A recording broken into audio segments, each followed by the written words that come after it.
La parole est maintenant à Patrice Verchères. Merci, Monsieur le Président, pour toutes ces précisions.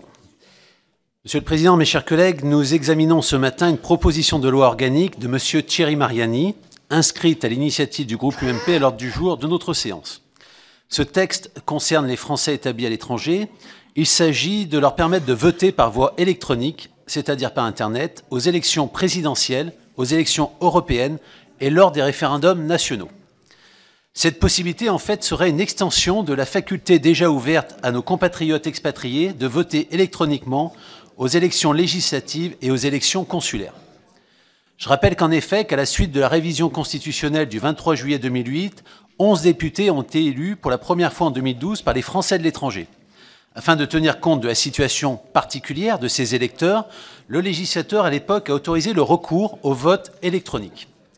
Plus récemment, le vote électronique a également été retenu dans la loi du 22 juillet 2013 qui a réformé les instances de représentation des Français établis hors de France. Désormais, des conseillers consulaires sont élus directement par les Français résidant à l'étranger, au moyen notamment du vote par Internet. La première élection de ce type a eu lieu en mai dernier, en même temps que les élections européennes. Dans les deux cas, élections législatives et élections consulaires, le vote électronique est une option qui s'ajoute au traditionnel vote à l'urne dans les bureaux de vote ouverts, dans les ambassades et les postes consulaires. C'est donc une possibilité supplémentaire offerte à l'électeur. Compte tenu de ces précédents, nous disposons aujourd'hui d'un certain recul sur la procédure de vote électronique. Deux principaux enseignements peuvent être tirés. Premièrement, le vote électronique remporte un réel succès auprès des Français de l'étranger. Certes, le vote électronique n'a pas apparemment entraîné à lui seul une augmentation globale de la participation électorale. Mais il est probable que le niveau de participation aux élections législatives et consulaires aurait été plus faible en l'absence de vote électronique, a fortiori s'agissant de deux élections d'un type nouveau. On n'a pas de comparaison possible. D'autre part, le vote électronique a, en pratique, été largement utilisé par les électeurs. Ainsi, il a été majoritairement utilisé aux élections législatives à proportion de 57% des votants. S'il n'a été utilisé qu'à hauteur de 43% des votants lors des élections consulaires, cela s'explique sans doute par le fait qu'elles avaient lieu en même temps que les élections européennes, pour lesquelles seul le vote à l'urne dans les bureaux de vote était possible.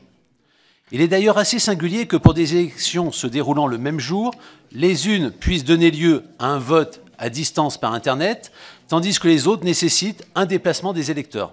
De fait, très peu se sont déplacés, puisque 89% des Français de l'étranger se sont abstenus aux élections européennes de mai 2014, à comparer aux 57,6% des électeurs pour la France entière. Le constat est donc clair, seul le vote électronique permet de surmonter les multiples obstacles qui, en fonction des états de résidence de nos compatriotes, peuvent entraver l'exercice de leur droit de vote. Éloignement des bureaux de vote, difficulté, voire dangerosité des déplacements, coût des transports. Deuxième enseignement, le vote électronique a démontré sa fiabilité. Il y a eu certes quelques ratés techniques en 2012, mais ceci était largement imputable au caractère inédit de l'opération. Surtout, aucune fraude n'a été constatée, aucune atteinte à la sincérité du scrutin n'a été établie. En tant que juge des élections législatives, le Conseil constitutionnel a rejeté tous les griefs qui portaient sur les conditions de vote par voie électronique.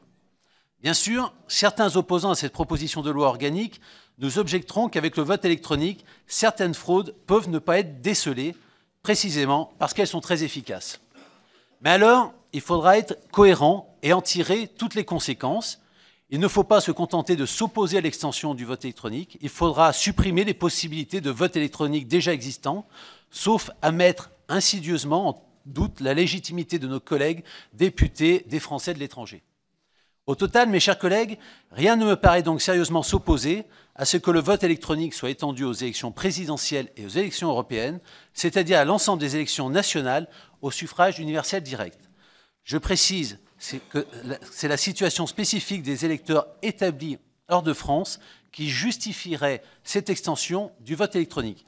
Une telle mesure n'imposerait en rien que la même possibilité soit offerte à l'ensemble des électeurs résidant en France.